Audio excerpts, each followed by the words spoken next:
Gilles, can you see it? Yes, perfect. Right. So I'll just say a couple of words about EBRD because obviously we are not present yet in Africa. We have been around for about 20, nearly 30 years actually now, and operating mainly in Central and Eastern Europe and former Soviet republics. Over time, we expanded into Turkey, and now we are present in selected countries in Northern Africa. That includes Morocco, Tunisia, Egypt, Jordan, and we also operate in Gaza on very limited basis. So the main reason why we were established is to support private investments in those countries. We provide financing on commercial terms, mobilize grants, government money, and other money to support our projects. We also support various governments in specific projects that they're engaged in. We have over 60 governments as our shareholders, so we are an international organization. But the part that I'm in, the part that Gilles was in, we operate like a bank on banking terms, but we try to be a good bank and invest in development, invest in creating jobs, in green investments in most recent times, and also in climate change. So this slide really, and I'll make the slides available later, really shows that since '91, when the bank was established, we invested over 142 billion euros in over 5,500 projects. And Ukraine has always been a big part of that story. We've invested around a third of our investments in Ukraine. As you can see in the top left corner, the split has been somewhere between infrastructure projects that also included sovereign lending, but then the blue one is financial institutions lending to banks or via banks, and then nearly 30% in purely private investments in our sector, in agribusiness, but also in telecoms, in property and tourism, and the general industry. In Ukraine, we've invested over nearly 15 billion over 500 projects, and we've been really important player there. I think we have been one of the largest investments for a really long time.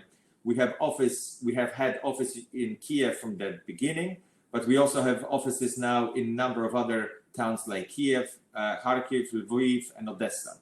And I think for us and for our clients, it is essential that we have bankers and others present on the ground to support whenever we can the people that we are working with.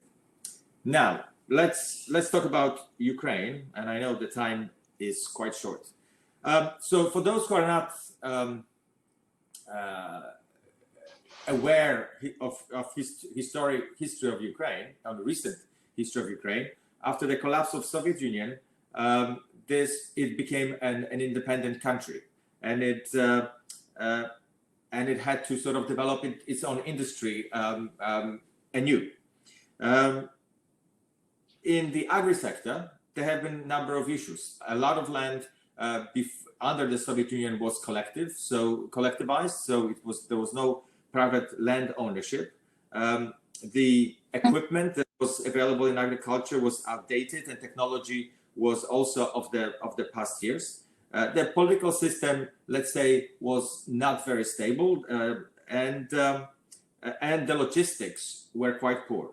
As Gilles mentioned, at that time, Ukraine was barely managing to produce enough of the agri products for its own use, even though it has had 40 million of hectares of land.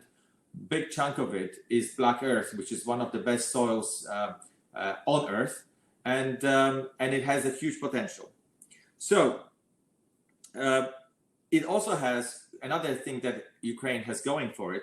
It has access to Black Sea and the export markets through this way. So what happened in the last 20, 30 years?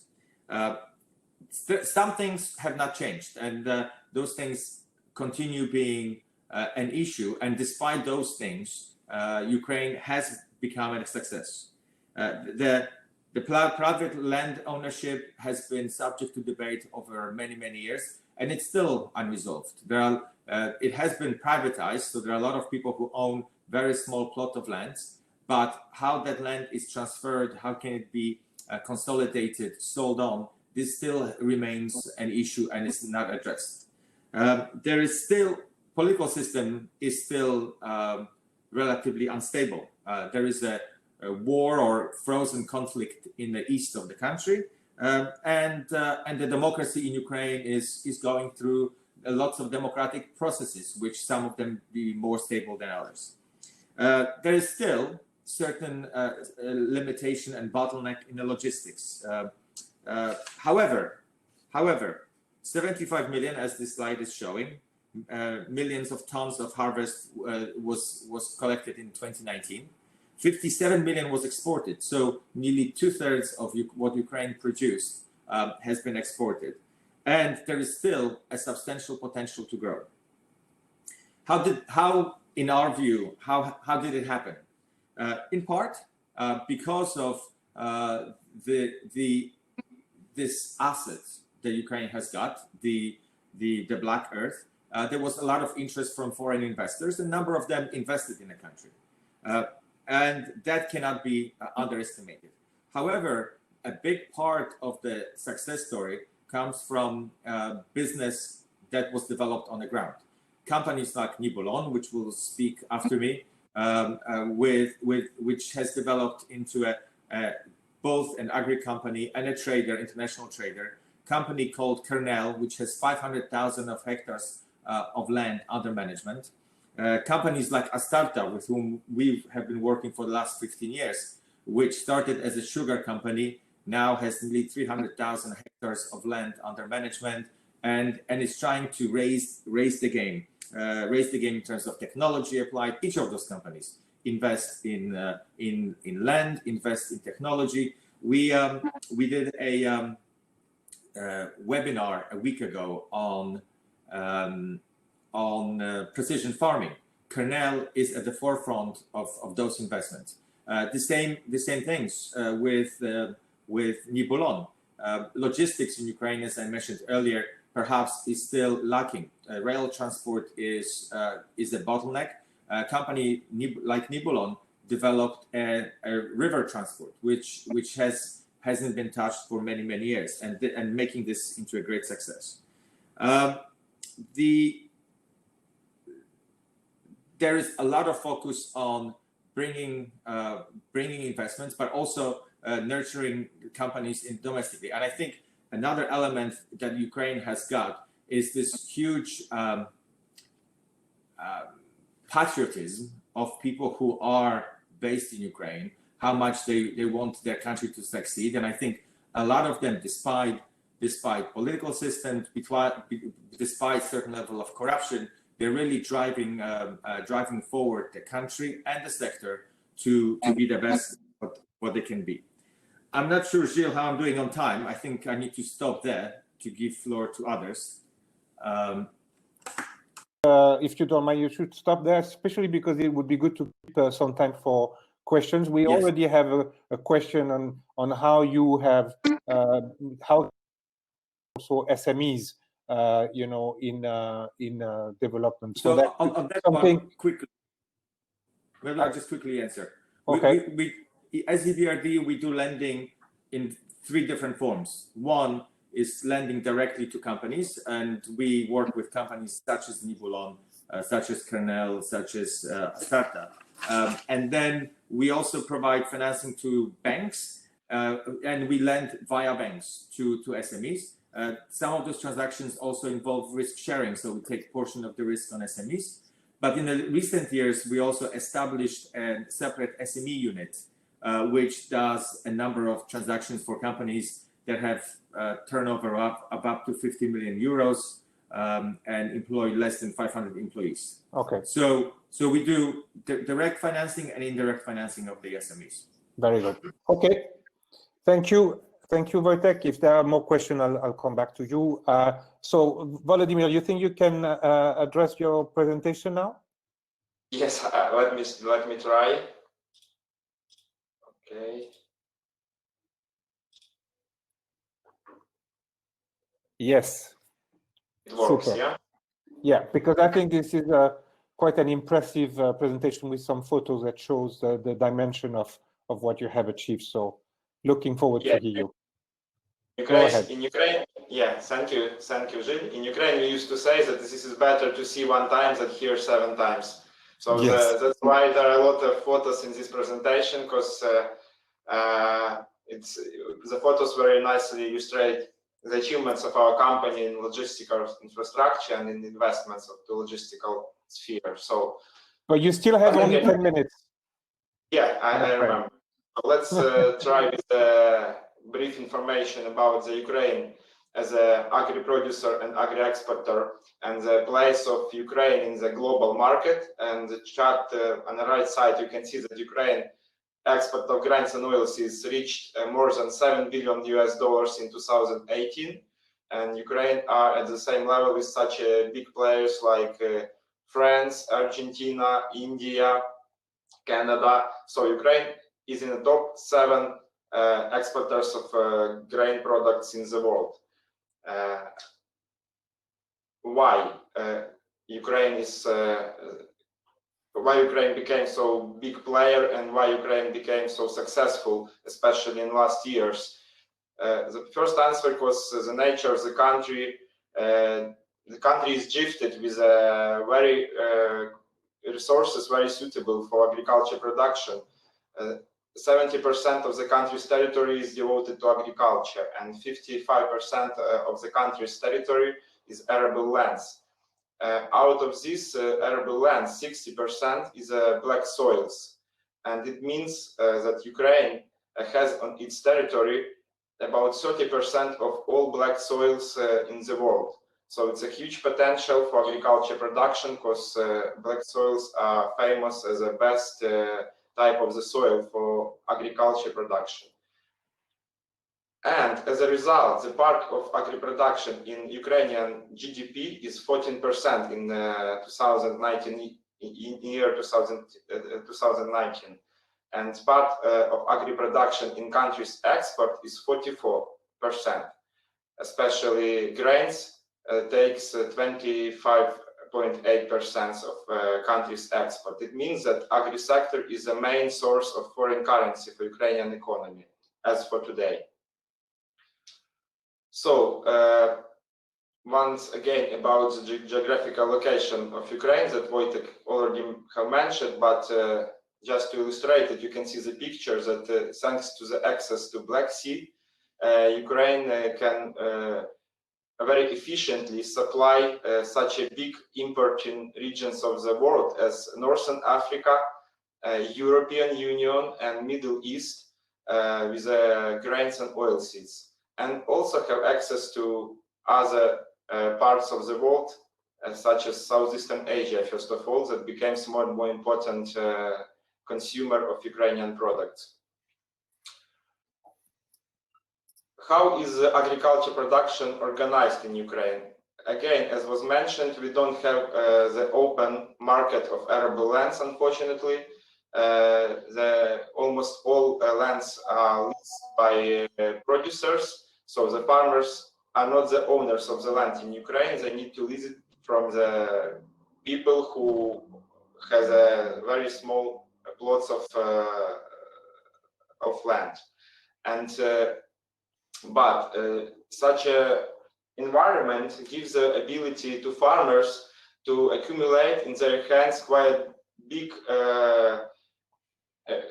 amounts of land, just because you don't need big money to buy land. You can use it for middle on long-term basis, and you can develop your business and invest money to the machinery, to the technology, etc. So that's why the average size of the farm in Ukraine is about 500 hectares, compared to, for example, 17 hectares in the European Union. And of course, the larger farms, they can attract more private financing, they can accumulate more money for future investments. Let's move to the Nibulon company that I represent here. So company was created in 1991 by Alexey Vododyrsky. Until this moment, company is family owned by Mr. Vododyrsky and his son. Main business directions of the company as for today are agri-trading, agri-production, shipbuilding, and logistics business, including river fleet, the system of silo projects all around the country, and port and shipment terminal. The company total amount of company's investments during last 20 years is more than $2 billion US. And main direction of these investments was logistical infrastructure and system of inland and river silo projects all around the country. And what was the sources of these investments? It was, first of all, international financing from first-class institutions such as EBRD, IFC, EIB, and others, and also the cooperation with first-class European private banks. But also, what is very important to mention, all companies' profit was reinvested, and it was I guess the main factor that gave the companies a chance to grow at such a fast pace. So who we are today? Nibulon today has more than 7,000 of employees all around the country. Nibulon export on average 5 million metric tons per year. Nibulon works with 4,000 farms all around the country. They are supplying us with a different type of crops, and also we have 82,000 hectares under the management as an agri-producer. As well, we have our own river fleet, our own trucks and rail wagons to transport the cargo from all parts of the country to the port, to the export points. This is the average structure of export of our company by crops. The main two crops for us are corn, that takes about 45%, and wheat, about 35–40%. And also we work with barley, rapeseed, soybean, sorghum, and sun seeds. So almost with all crops that produce in Ukraine. And main markets globally for us are Southeastern Asia, first of all, Indonesia and China, and Middle East and Northern Africa, such countries as Saudi Arabia, Egypt, Tunisia, Jordan, Morocco, and other countries.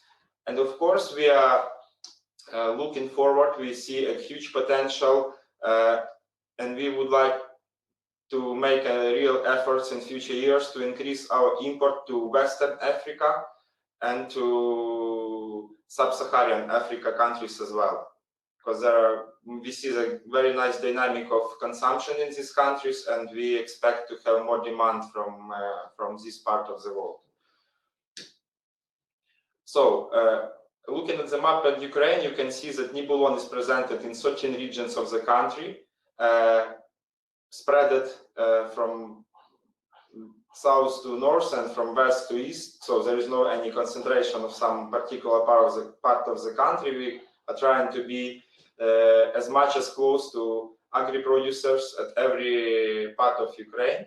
And today, our logistics system includes 27 branches.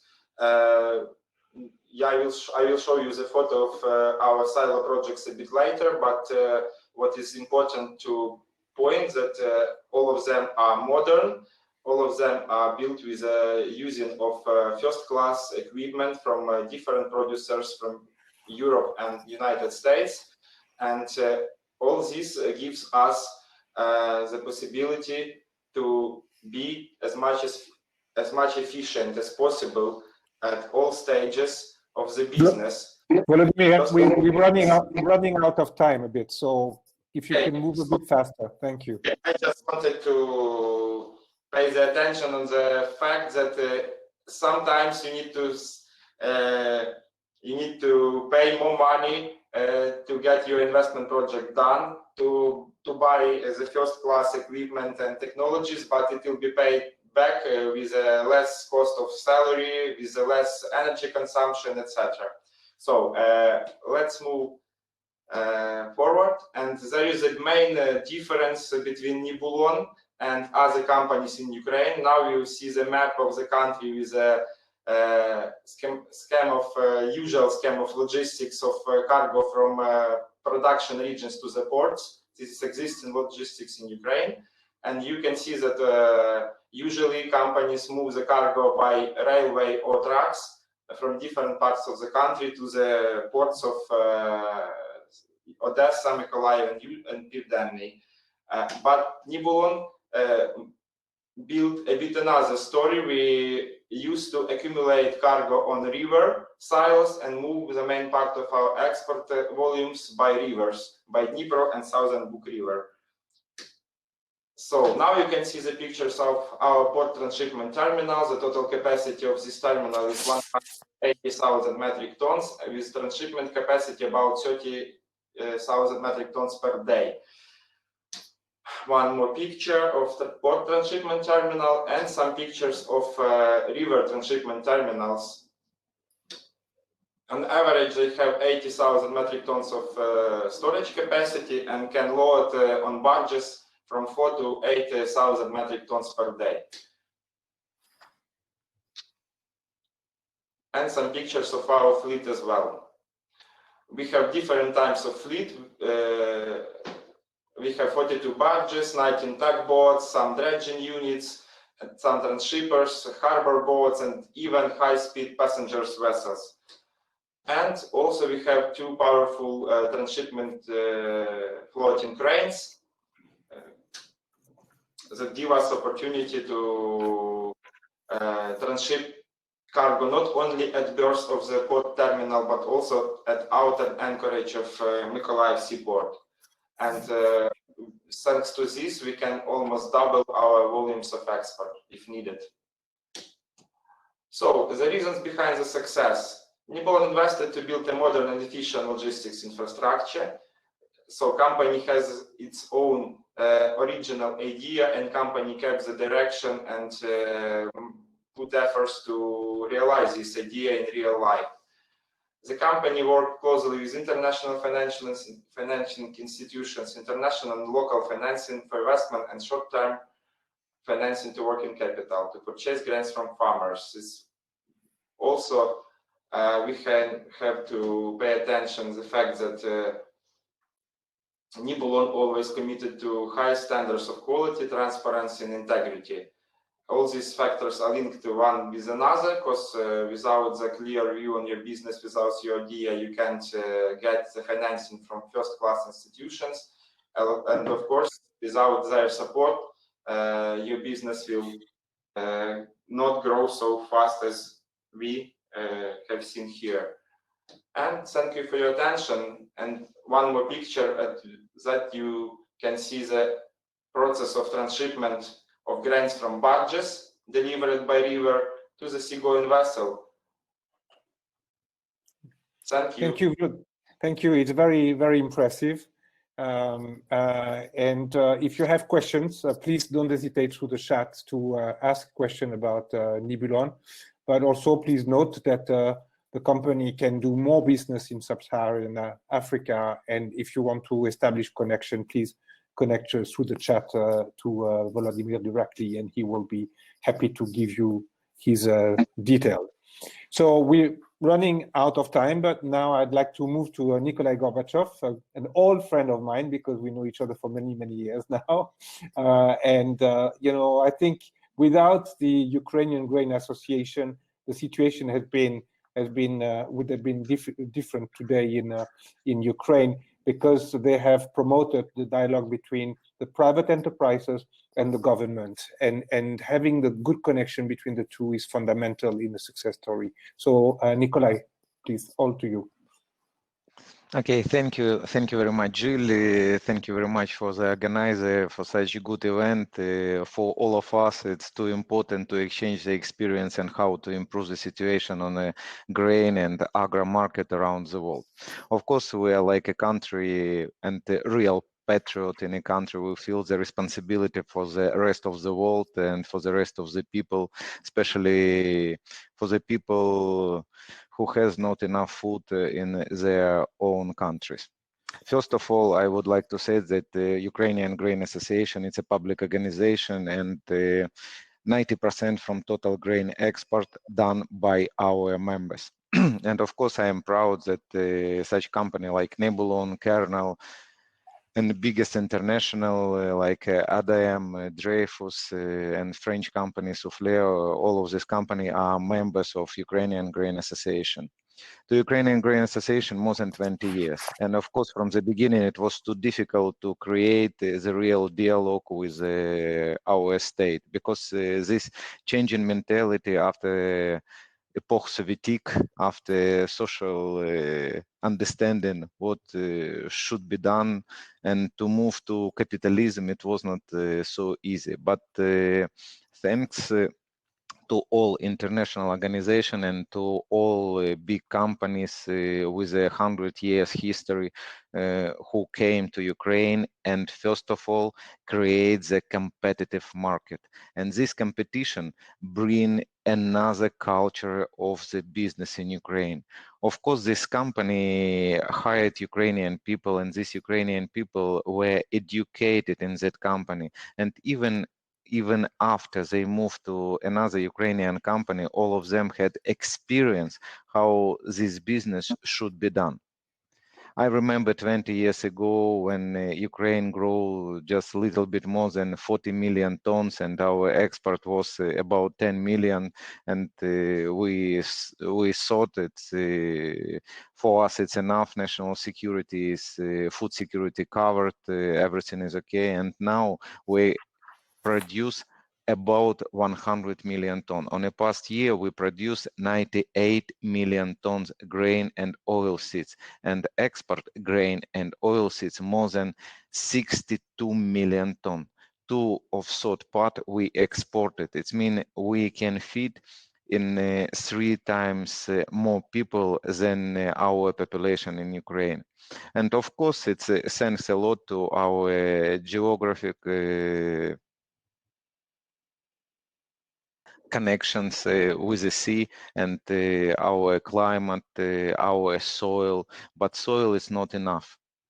Soil, it's when you do not use any products and with other competitive countries, you can give some additional achievement.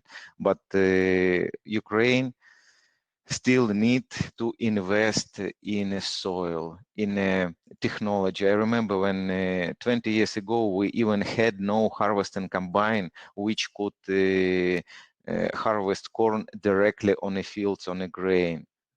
We just harvested on a stouch and after moved to the silo, and there we receive the grain. For the moment, we have a nice harvester combine like a Class, John Deere, Massey Ferguson, Holland, and all these companies are present in Ukraine.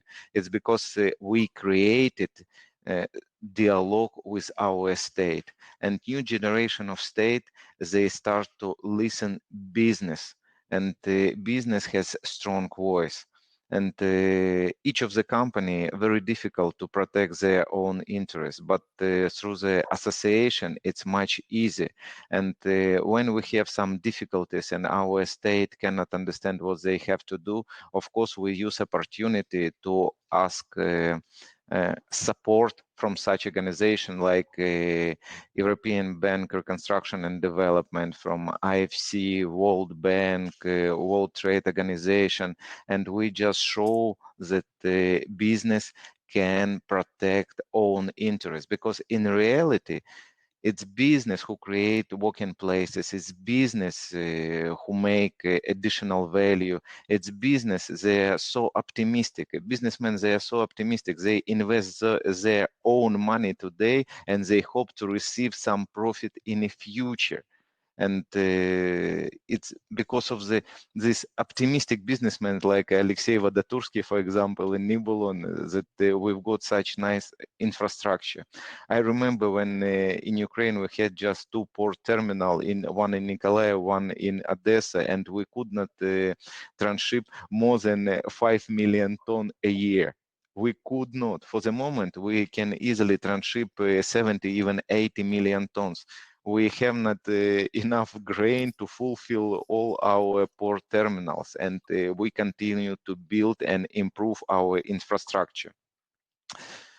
What I can say, first of all, Ukrainian experience shows that all company, all business has to create the associations, and this association will have much stronger voice compared to company when they contact separately, even with such big company with 100 years history like Cargill, like ADM, like other company. When we are together, we can protect all interest, and because of this company, they have 100 years history, and this company has experience in different country. We can make added value for our politician situation, because to create politicians, it's another absolutely job, and we have to not only born them here, we have to teach them how they have to work. And for example, now it's quite nice example with the president of Moldova. It's this girl which has degree in Harvard in management, and for her it was like a target. I think this young generation who is coming to the politician and to agriculture business will bring a new possibility and new opportunity to Ukraine to continue. Well, thank you. It's a great. I don't see many questions on the side. There was a question on SMEs, but that's about it. But I could see that the number of attendance has been growing, now decreasing because we're beyond the time, so it's difficult to summarize in half an hour the experience of Ukraine over 20 years, but we've done our best. We hope people have enjoyed that.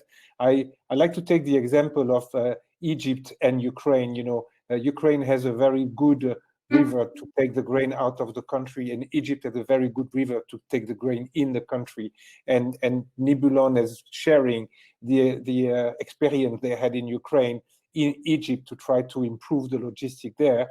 That's you know, the kind of also synergies that can be developed in the future.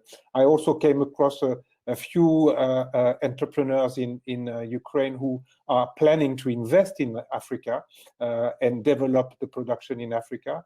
So this is another potential area where the exchange of experience will bring success for everyone. So with that said, I think it's time for us now to conclude the session. I'd like to thank all the speakers for doing the effort and be there. And I'd like to thank all the ones who managed to stay and listen until now for listening. Please feel free to come to us if you have any more questions. But for the time being, you know, thank you very much, and bye-bye to everyone. Bye-bye. Bye. Yeah. Thank you. Bye. Thank you.